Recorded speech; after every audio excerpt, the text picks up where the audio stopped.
to take it back about 200 years. Now, let me set the stage for you.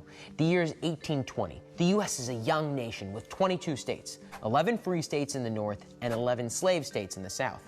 But this balance is called into question when Missouri, a piece of land acquired from the Louisiana Purchase, wanted to be admitted into the Union as a slave state. Slavery was a highly contentious issue in the U.S. at this point. Some were pushing for the total abolition of slavery, while others looked to expand it. This issue pinned families and states against each other, creating a powder keg just waiting to explode. With tensions already high, the idea of Missouri entering as a slave state prompted heated debate in Congress and throughout the nation too.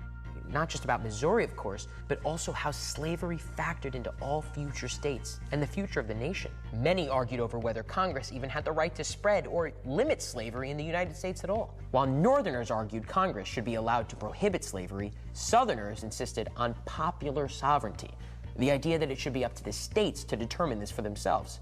These sentiments sound familiar? The biggest sticking point of the debate was political power.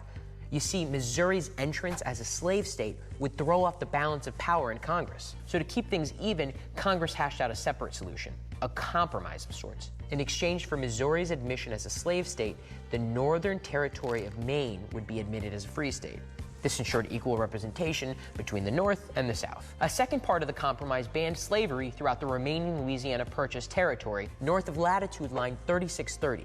But while the Missouri Compromise limited the spread of slavery, it did nothing to abolish slavery in states that already had it. So while in some ways it staved off a civil war, it was only because it just maintained the status quo. The admission of Missouri as a slave state only fanned the flames of the national debate over slavery, a fierce disagreement that wouldn't be resolved until the end of the Civil War.